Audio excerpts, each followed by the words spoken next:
자, 오늘 제가 강의할 텍스트의 내용은요, 우리말 반야신경 조계종본을 중심으로 이렇게 부제를 달았습니다.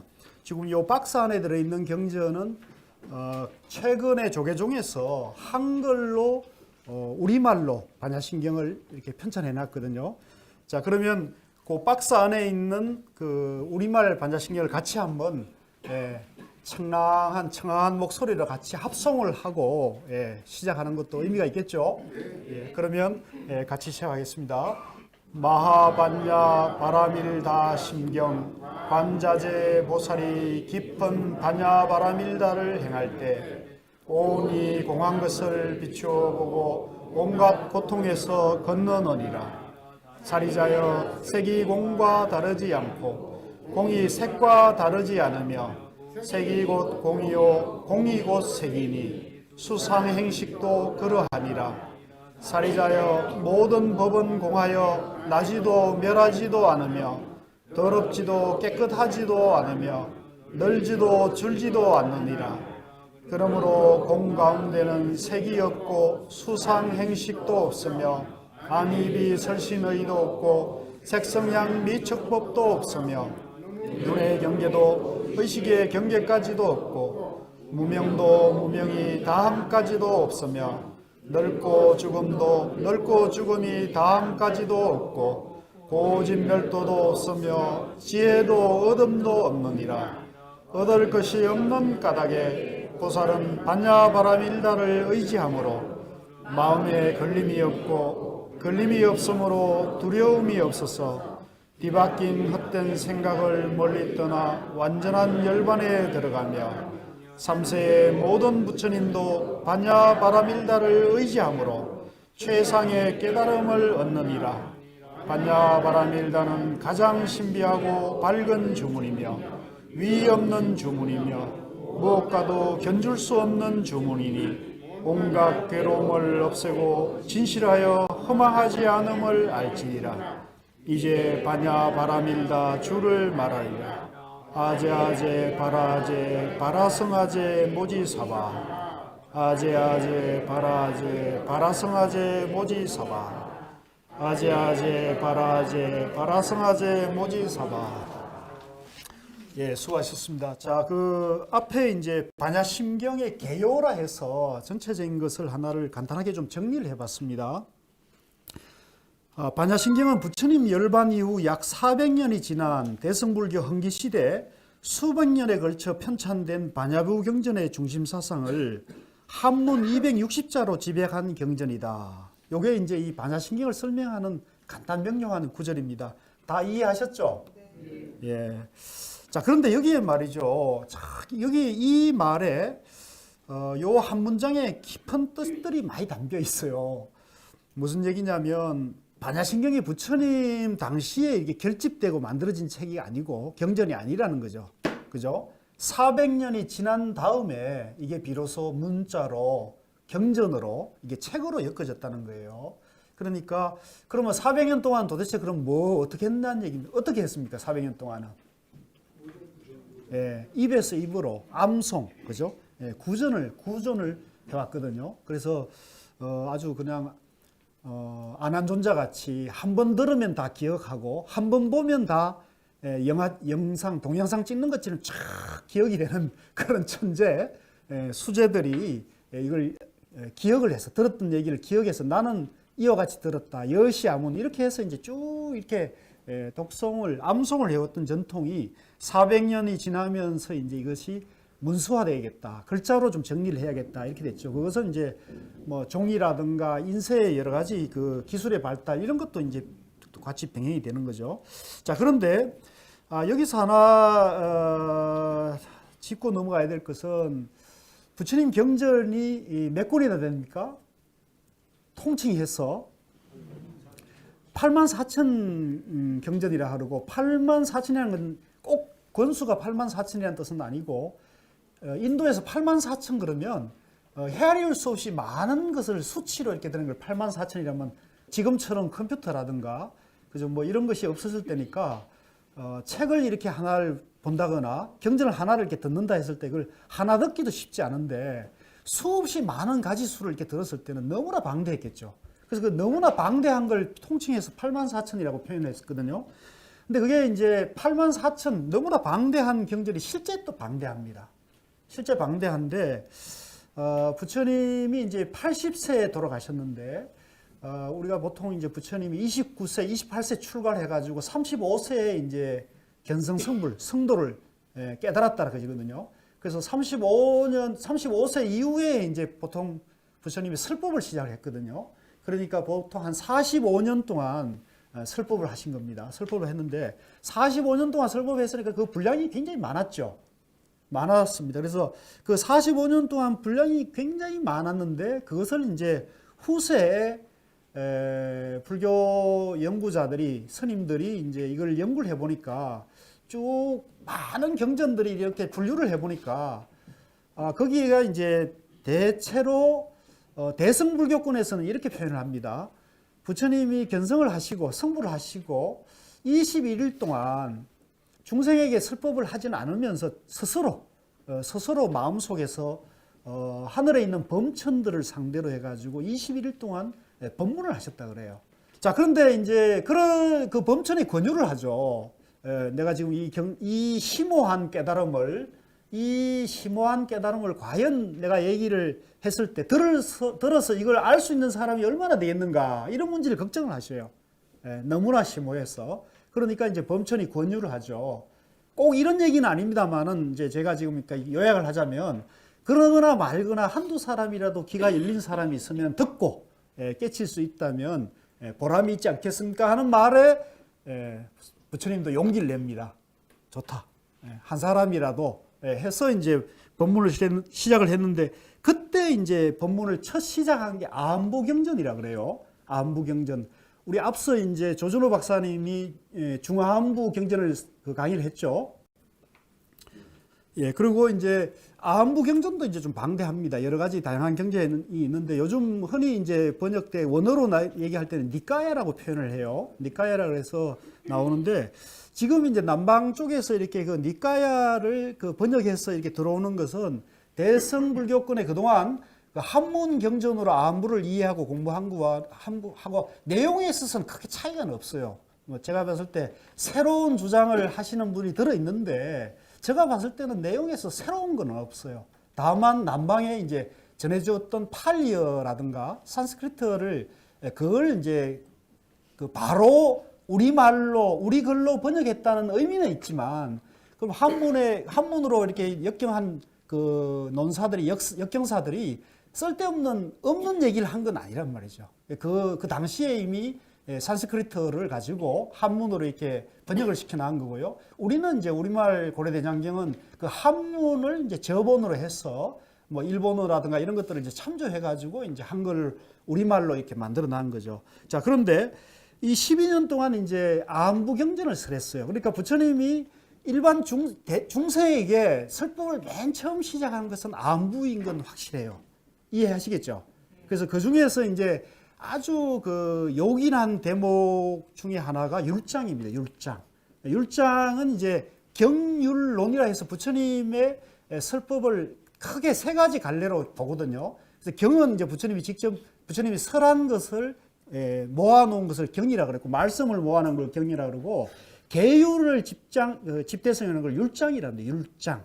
율장이라 그러고, 그 다음에 이 경과 율에 대해서 후대 부처님 제자들이 그걸 주석을 해놓은 거 있죠.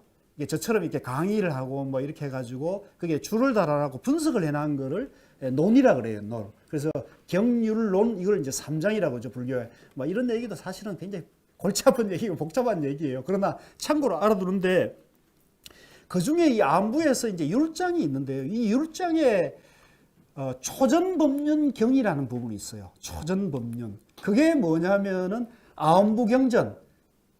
이 아안부경전 중에서 가장 먼저 설했다는 거예요. 그러니까 가장 먼저 설한 건 우리가 이제 역사 이래로 다 증명이 돼 있는데 초전법륜이라는 거죠. 첫 설법. 그래서 그 초전법륜에 보면은 이제 다섯 수행자들에게 고행을 했던 다섯 수행자에게 부처님이 이제 가서 법을 설하기 시작하는 거잖아요. 거기 보면은 당신이 나는 고행과 쾌락의 양극단을 버리고 중도를 깨달았노라 이렇게 말을 해요. 당신의 깨달음을 첫 설법에서 나는 고행과 쾌락의 양극단을 버리고 중도를 깨달았노라 이렇게 얘기를 했어요. 이게 굉장히 중요한 거예요. 이게 핵심이에요. 그래서 저도 불교를 한참 공부하고 이렇게 할 때는 이걸 잘 몰랐어요. 뭐 이 경전 보면 이게 맞는 것 같고 저 경전 보면 저게 맞는 것 같고 저 초기불 남방불교 공부한 사람들이 암부를 얘기하면 그게 또 맞는 것 같았어요. 그래서 여기 가면은 충도를 얘기하고 저기 가면 팔정도, 저기 가면 사성제, 저기 가면은 뭐 바라밀, 저기 가면은 무아, 저기 가면 연기, 12연기, 또 어디 다른 데 가면은 삼법인 너무나 다양한 얘기를 하고 있잖아요. 그러니까 이 불자들이 불교를 공부한다는 게 사실은 어려운 거예요. 이건 우리가 인정할 수밖에 없어요. 그런데 저도 많이 헤매다가 저는 조금 운이 좋게도 산중에서 이제 참선을 하는 선원장 스님을 만나가지고 선지식이라고 그러죠, 우리가. 선지식을 만나서 그분에게 법문을 한 1년 정도 듣고 그분에게 스님의 그 말씀을 해주시는 가르침을 공부를 하려면 어떻게 해야 됩니까? 이렇게 얘기했더니 그 벽장 속에서 그 산중 깊은 암자에서 벽장 속에서 이렇게 탁 열더니 책을 딱 2권을 꺼내 주셔가지고 이걸 한 10번 정도 공부를 해가지고 중도를 정확하게 알면 불교를 정확하게 이해하는 겁니다 그러시더라고요. 그 책이 뭐였을까요? 제 강의 들은 분들은 다 아시죠. 성철스님 101법문 상하고는 딱 2권이었어요. 그래서 그거를 갖고 와가지고 딱 펴서 이제 보는데 이게 얼마나 어려운지 경전도 그렇지만 이 101법문 더 어려운 거예요. 힘들었어요. 그런데 이제 그거를 이제 한 번 읽고 뭐 큰 스님이 제가 믿는 선지식이 그래 말씀하셨고 또 성철 스님이랑 권위가 있고 그래서 제가 한 번 읽고 2번 읽고 하니까 이거 진짜 힘들었어요. 그 3번쯤 읽으니까 조금 감이 오더라고요. 한 5번쯤 읽으니까 어느 정도는 이해가 됐고 그 제가 지금까지 이제 지금 한 15년 2년이 됐는데요. 지금까지 19번 읽었습니다. 작년 말까지 한번 강의를 했는데 그때 하면서 다시 한번 읽어가지고 한 19번 읽으니까 한 5번 정도 읽으면 어느 정도 이해가 돼요. 그러니까 이 모든 불교가 중도구나 하는 것이 이해가 됐던 거거든요. 그래서 제가 지금 이렇게 말씀드리는 이유는 모든 경전이 이제 중도로부터 시작한다는 것을 말씀드리기 위한 거고요. 자, 다시 강의로 들어와 가지고요. 자, 12년 암부 경전을 이제 설을 하셨고요. 그 암부 다음에는 8년 동안에 방등부 경을 설하셨어요. 방등부는 이제 흔히 우리가 능가경, 능엄경, 이 능자 들어가는 거 있죠. 이런 경을 8년 동안 설하셨고, 그 뒤에 21년 동안은 반야부 경전, 600권 반야부 경전을 설하셨어요. 그러니까 시간적으로나 경전의 양으로 봤을 때 이 반야부 경전 600권이 가장 방대를 해요. 방대하죠.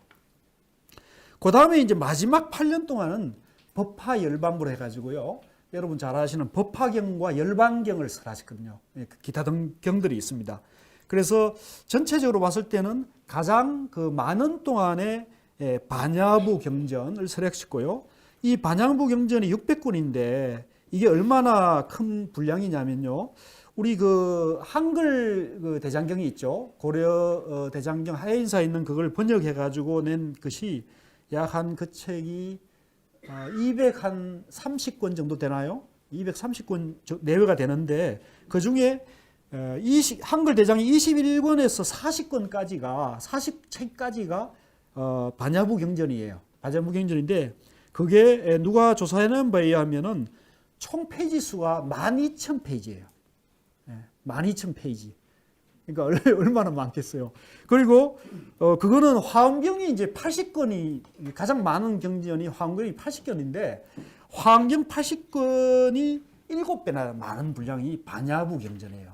그러니까 8만 대장경 중에서 가장 많은 분량을 차지하고 있고 가장 오랜 동안 설법하고 그런 것이 이제 이 반야부인데 이 반야부 600권 12,000페이지를 딱 압축해서 몇 자죠?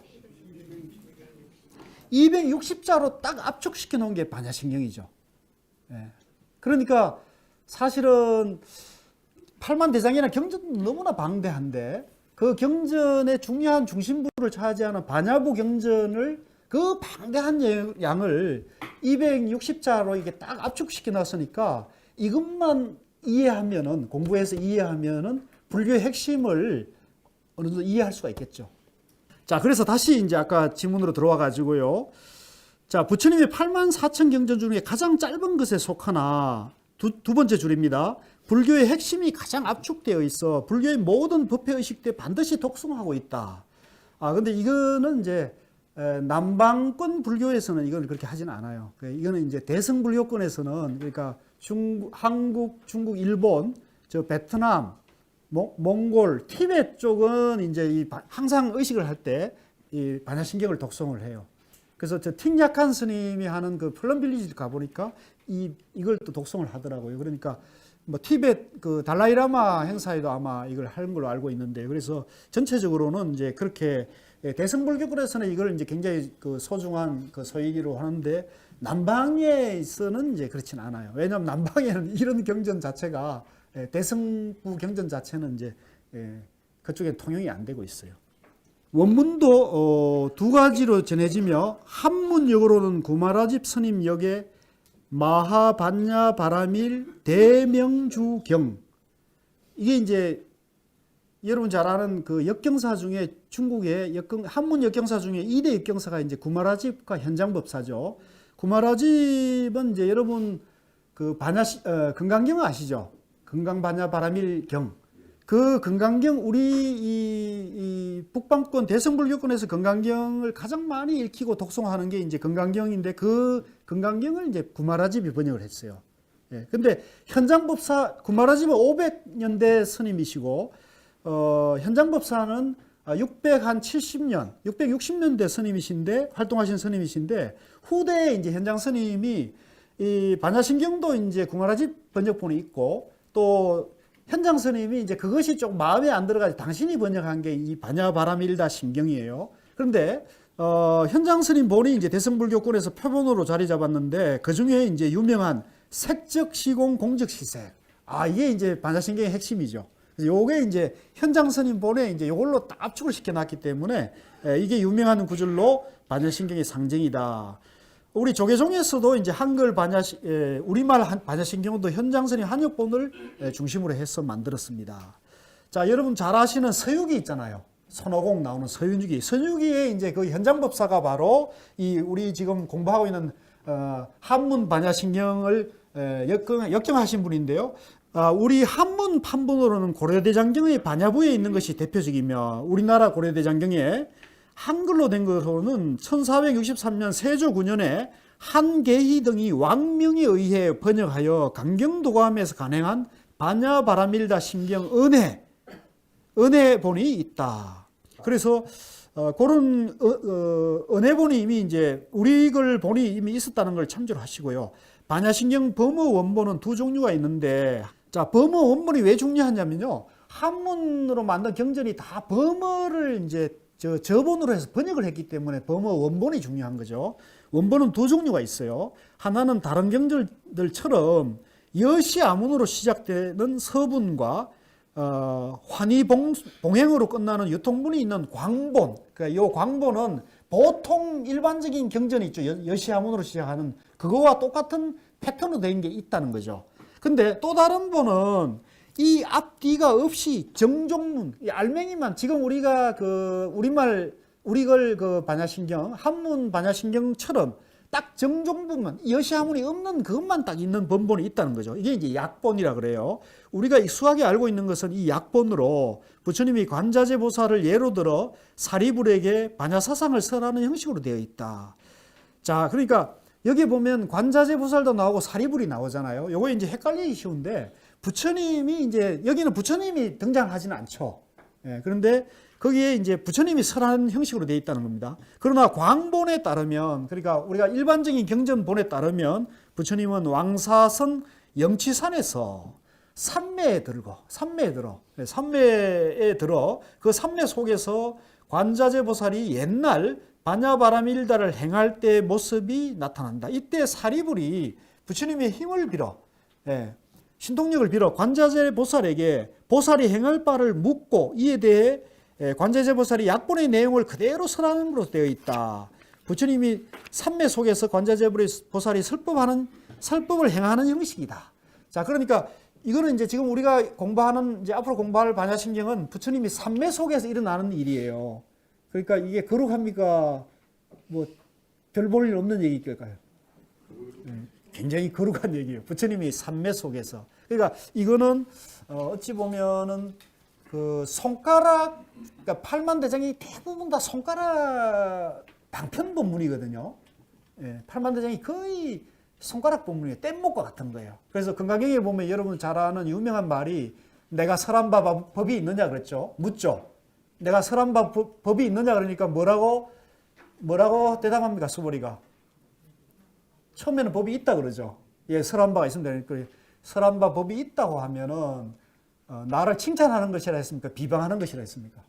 비방하는 것이라. 그러니까 설한 바 법이 없다고 할 정도로, 그러니까 대부분의 경전은 부처님이 방편 법문을 했기 때문에 내가 이걸 설한 법이 아니다 이렇게 부정을 하거든요. 근데 이 반야심경은 뭐냐면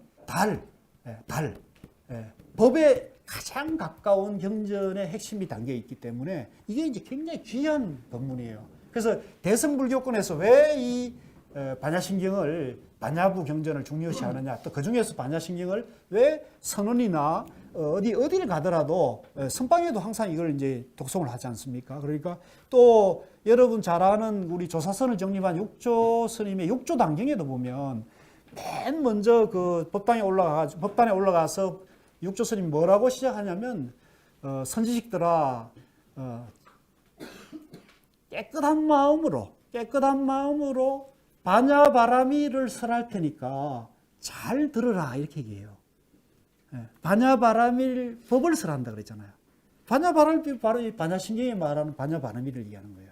그러니까 지금 우리가 공부하고 있는 반야심경이나 조사선에서 육조 스님이 설한 법이나 같아요, 달라요? 같은 거예요. 같은 거예요. 그렇기 때문에 이게 굉장히 중요한 그 경전이 되겠다 이런 얘기고, 그것은 부처님이 여기 말한 대로 삼매 속에 설을 하기 때문에 달 얘기를 하고 있어요. 법 얘기를 하고 있어요. 그래서 뗏목이나 손가락보다는 달에 가깝기 때문에 우리가 소중하게 보셔야 된다 이런 얘기입니다. 자, 그 다음에 이제 반야심경 해설로 본격적으로 들어갈게요. 자, 제목을 우선 보겠습니다. 제목을 한번 읽겠습니다. 시작. 마하반야 바라밀다 심경. 자, 여기서 이제 요거는 이제 아까 말씀드린 현장법사가 이렇게 설했고요. 구마라집 법사께서는 마하반야 바라밀 대명주경이라 했어요. 그러니까 앞에 바라밀까지는 똑같은데 대명주와 심자의 차이거든요. 그래서 제가 봤을 때는 이걸 그냥 의역을 하면 이름을 이렇게 하나 저렇게 하나 힘으로 하나 대명주로 하나 같은 것 같아요. 예. 명이라는 건 뭐냐면 지혜를 말하거든요. 그러니까 밝다는 걸 말하죠. 밝은. 예. 크게 밝다는 얘기니까 크게 밝다는 주력을 말하는 거죠. 근데 그걸 이제 현장법사는 그냥 마음심으로 딱 압축을 시켜놨다는 의미가 있죠. 그러니까 현장법사께서는 좀 압축의 뜻이 좀 강했던 것 같아요. 자, 여기서 보면 이제 마하라는 말이 있어요. 마하 그러면 저는요, 어렸을 때 그 오토바이 그 상표 중에 시골에 보면 마하라는 오토바이가 있었어요. 시골에. 일본에서 도입한 마하였겠죠, 아마. 그래서 그 마하 그러면 오토바이가 딱 그러면서 나는 게 늘 기억이 나는데, 이제 그 마하라는 그때 마하라는 뜻은 못 찾죠. 오토바이 그러면 됐는데, 지금 이렇게 불교를 알고 마하 그러니까 이게 크다는 뜻이구나, 이런 얘기죠. 그러니까 이 사람들이, 그 일본 분들이 그 불심을 갖다가 이 경영 원리로 만들어 가지고 대박을 쳤죠. 그래서 뭐 카메라 그러면 뭐 캐논이, 그죠? 예, 최고의 저거죠. 그래서 이게 이제 다 우리 그 실생활에 다 연결되는 그런 내용들인데요. 자, 여기서 마하라는 건 이제 보통 일반적인 그냥 그 평범한 말로는 크다는 뜻이에요. 크다. 자, 근데 여기서 크다는 게 얼마나 커야 큰 겁니까? 요게 이제 깊은 뜻이 담겨 있거든요. 이 육조 단경에도 나옵니다. 육조 단경에도 이제 여기 나오는데, 요거를 이제 고스님은 크다는 걸 갖다가 이제 크다는 것이 있고, 크다는 반대말이 뭐죠? 작다는 게 있잖아요. 그러니까 우리는 크다 그러면 작은 것의 반대인 큰 것을 생각하거든요. 이게 뭐냐면 분별심이에요. 예, 분별심이에요. 크다 작다의 한 변을 우리가 생각하는 거죠. 그러면 한 변을 생각하면 작은 것은 포함이 됩니까? 안 됩니까? 포함이 되지만은 우리 인식 속에서는 작다는 것은 배제를 하고 큰 걸 취하잖아요. 이게 이제 양변의 분별심의 분별적인 사고예요. 근데 여기 이 부처님의 크다는 마는 뭐냐면 작다 크다를 초월하면서 양변, 작다 크다를 양변으로 봤을 때는 작다 상대되는 크다를 다 버리고 작다 크다를 다 버리면서도 작다 크다를 다 아우르는 걸 마라 그래요. 그럼 마가 뭡니까? 중도죠, 중도. 중도. 이해되십니까? 여기서 말하는, 불교에서 말하는 이 마라는 것은 크다 작다에 상대되는 큰 게 아니고 크다 작다를 다 아우르는 마를 말하는 거예요. 그거는 이제 우리가 중도라 그래요. 크고 작은 상대적인 분별심을 다 떠나면서 그걸 다 아우르는 자리를 중도라 그래요. 그래서 중도 그 자리를 다르게 표현할 때 마라고 그러는 거죠. 그래서 이름은 분명히 다른데 이건 마하고 저거는 중도 아닙니까? 그런데 동체 이명이라 해서 불법에는 그런 게 많이 나옵니다. 앞으로 제 강의에 이제 계속 그런 얘기가 나올 건데 이거는 분별심이 떠난 자리, 그러니까 곧 삼매를 말합니다. 우리 마음의 본래 그 자리, 삼매의 자리를 말하는 거예요. 그거를 이제 마라고 크다고 표현한 건데 그런 마음으로 이해를 해주시고요. 그다음 밑에 반야라는 게 이제 이게 또 재밌는 거예요. 반야는 이제 우리 글로는 지혜를 말해요. 지혜. 따라해주세요. 반야지혜. 이제 반야지혜 그러면 같은 말을 반복하는 거죠. 원래는 이제 지혜 그래야죠. 지혜 그래야 되는데 이 반야는 이제 프라저나죠. 프라저나. 그래서 이거를 이제 음사를 해서 하다 보니까 반야라 그러는데 이제 우리 말로는 지혜라 그러면 돼요. 되게 우리나라에서는 강의하고 설법할 때는 반야지혜라고 같이 씁니다. 강조하기 위해서. 자, 이 지혜는 그러면 지혜는 어떻게 나오느냐? 이게 이제 문제죠. 그래서 이 반야신경은 이 지혜를 어떻게 하면 지혜를 터득하고 알고 지혜를 어떻게 하면 지혜로운 삶을 살아서 생로병사를 해탈해서 영원한 자유, 영원한 행복을 내가 그 길을 갈 수 있는가를 얘기해 주는 거거든요. 그러니까 이 반야신경 딱 이 260자 반야신경의 핵심적인 단어 하나를 딱 찍으라 그러면 뭐라 그러겠어요? 지혜. 딱 지혜입니다. 지혜인데 그만큼 중요하죠. 그런데 그러면 지혜는 그럼 어떻게 나타나느냐? 이 지혜는 이렇게 보면 돼요. 그 뒤에 지혜 다음에 지관이 나와 있죠. 지관은 뭐냐면은 여러분 그 해민 스님이 유명한 책 베스트셀러 책 제목이 뭐죠? 아, 잘하시네. 멈추면 비로소 보이는 것들이 나오죠. 그게 바로 이 지관을 풀이해낸 말이에요. 그래서 멈추면 이게 거칠 지자죠. 멈출 지자란 말이에요. 멈추면 관, 비로소 보이는 것들. 그럼 뭐가 보일까요? 멈추면 뭐가 보일까요? 지혜가 보인다는 거죠. 지혜가 보인다는 거죠.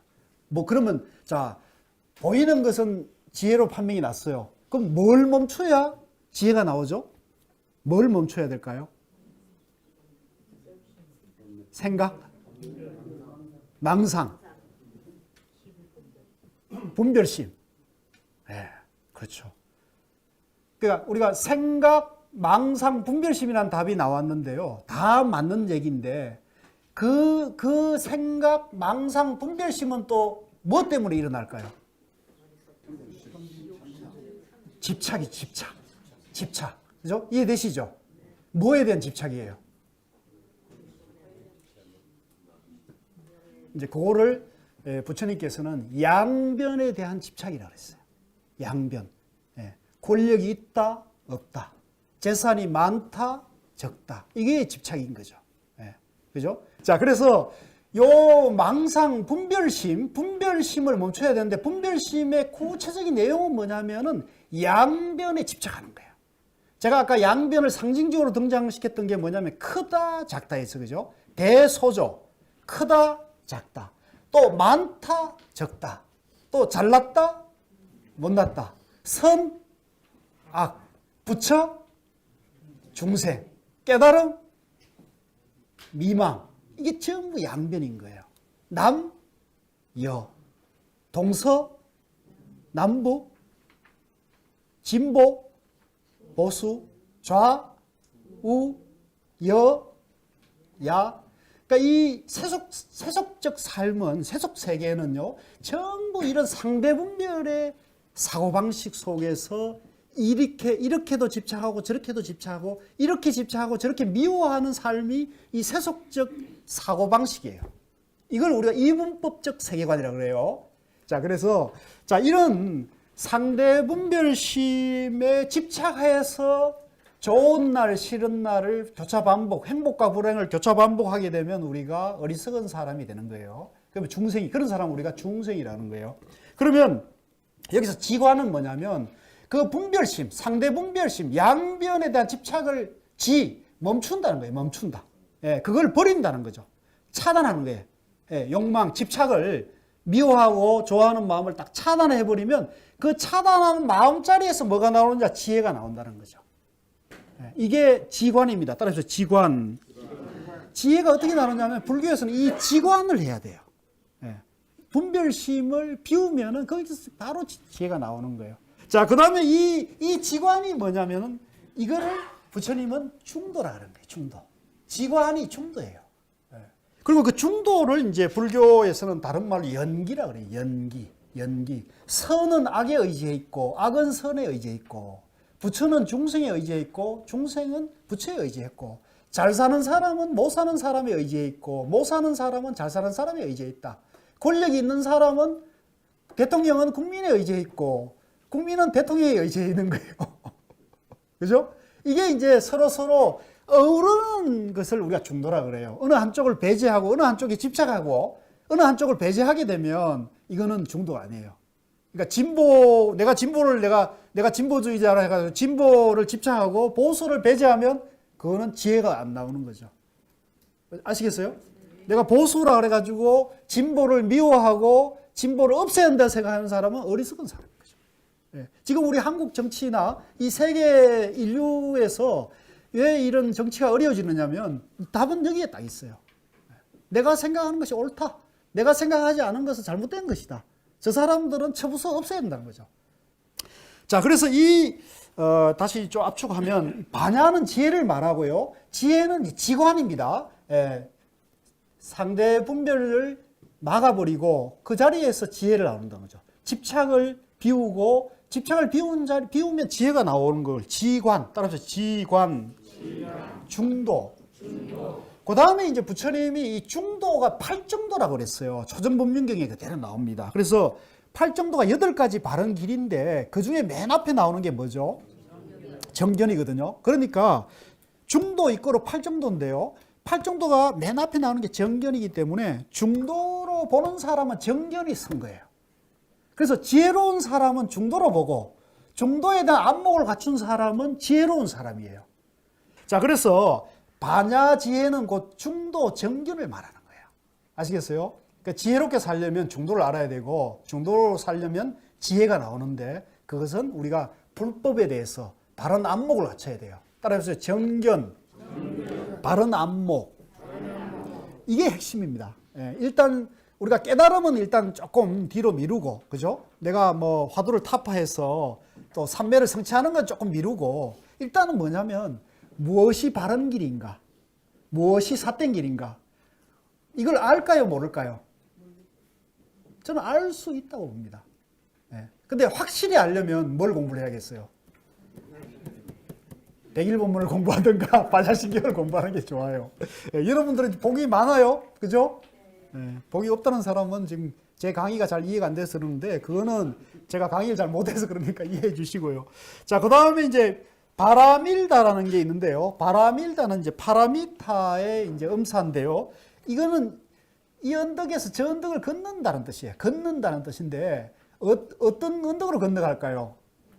언덕이 어디 있을까요?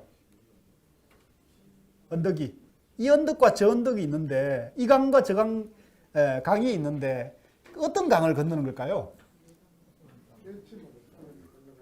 이거 다 우리 마음속에 있어요. 여러분들 마음속에도 있고 제 마음속에도 있어요. 그게 어떤 언덕이냐면 내가 집착하는 그 자리에서 그 집착하는 그 마음은 이언덕이고, 예, 차안이고, 예, 이언덕이고, 예, 지옥과 아수라고, 예, 그 집착을 내려온 그 자리가 바로 저언덕이 되는 거예요. 그러니까 이 언덕과 저 언덕은 같은 자리입니까? 다른 자리입니까? 같은 자리예요. 예, 우리 마음의 근본 자리예요. 그래서 우리 마음은 항상 한결같은데 내가 공연히 내가 있다는 착각에서 집착을 내가 대통령이다. 내가 돈 좀 더 벌어보자. 예, 이렇게 해서 불법과 편법을 치면은 집착이 되는 거죠. 아시겠어요? 예, 집착이 되는 거고 집착이 되면 이제 과보를 받죠. 그죠? 과보를 받는 거거든요. 그래서 그럼 이 자리는 어떤 자리예요? 이 강의실은 극락입니까? 아수라입니까? 강의장입니까? 그건 이 강의장에 달린 게 아니고 여러분 마음속에 달려 있는 거예요. 그죠? 예, 그래서 이 바라밀이라는 거는 예, 뭐 죽어서 가서 뭐 이렇게 저 언덕 이런 게 아니고 우리 마음속에 다 가지고 있어요. 그래서 내가 집착하고 선과 악, 좌와 우, 진보 보수, 잘 사는 거와 못 사는 것, 잘난 것과 못난 것 이런 거에 집착하고 있는 사람은 항상 이 언덕에 사는 거예요. 예, 괴롭게 사는 거예요. 그러면 그 괴로운 집착을 한 방에 딱 놔버리면 바로 그 자리가 지혜가 나온다는 거죠. 예, 지혜가 나오는. 그런 사람이 누구냐? 본래 부처가 중생이 부처되는 자리가 바로 그 자리라는 거죠. 그래서 바라밀 우리 마음속에서 내가 집착하던 마음에서 집착을 놔버리면 거기서 지혜가 나오는 것이다. 지혜가 나오면 바라밀이 되는 거다. 자, 그 다음에 심경이라고 있어요. 심경. 이게 이제 경의 이름인데요. 보통 우리가 반야심경을 줄여서 심경이라고 그러죠. 마음의 경전인데 이 심이라는 거는 이제 마음이란 말도 되고요. 여기서는 핵심이라는 말도 돼요. 예, 반야부 경전의 핵심을 모은 심이라는 표현도 되고 그 다음에 경이라는 거는 뭐냐면 경이는 부처님 말씀을 경이라 그러잖아요. 그죠? 모아놓은 걸 경이라 그러는데 요걸 이제 그렇게 말하면은 심심하고 요거를 이제 그 신소천 스님이라고 이제 반야심경 강의, 이 금강경 강의를 아주 잘한 그 현대 아주 그 선지식이 계셨어요. 이분이 이제 제가 이걸 그 책 중에서는 가장 그 잘 그런데 이제 아주 옛날 분이에요. 그래서 세로 쓰기가 돼 있어요. 세로 쓰기가 돼 있는 아주 옛날 책인데, 근데 이분의 그 강의가 가장 고준해요. 예, 가장 깊이가 있는 것 같아요. 자, 이 경은 뭐냐면, 이 경은 또 어디에 있느냐면, 우리가 보통 경 그러면 여기에 이제 이걸 경이라 책으로 되어 있는 경을 생각할 수 있는데, 실제 경은 어디에 있냐? 역시 우리 마음속에 있다는 거예요. 예, 경. 예, 경은 이제 다른 말로 도라 그래요. 길인데 이 심경은 어떤 길이냐면 여러분 삥 둘러가는 길이 있고 질러가는 길이 있죠. 경은 어떤 경일까요? 어떤 길일까요? 예, 질러가는 길. 예. 바라밀 이 언덕에서 저 언덕을 건너가는데 그걸 가장 빨리 가는 거, 질러가는 거. 그게 어디 있어요? 우리 마음속에 다 있는 거예요. 그래서 우리 마음길을 말하는 거예요. 마음길이니까 이걸 경은 다른 말로 도라고 할 수 있죠. 길이다. 길이고 도고 경이다. 그래서 이게 그러면 반야바라밀 다 심경이 어디에 있는 경이래요? 우리 마음속에 다 있는 그걸 문자로 이렇게 표현해 놓은 거예요. 그래서 여러분들이 이 마하반야바라밀 다 심경이다 그러면 이걸 경전으로 이렇게 딱 보는 것도 좋은 공부 방법이지만 이게 어디에 있어요? 우리 마음속에 누구든지 다 갖춰져 있다는 거예요. 교회에 나가는 사람이나 성당에 나가는 사람이나 다 이 경이 다 가지고 있는 거죠. 근데 그분들은 이제 그걸 못 보고 있는 거죠. 근데 우리는 지금 보려고, 그죠? 오늘도 노력하고 있는 거고요. 자, 강의는 이걸로 마치도록 하겠습니다. 수고 많으셨습니다.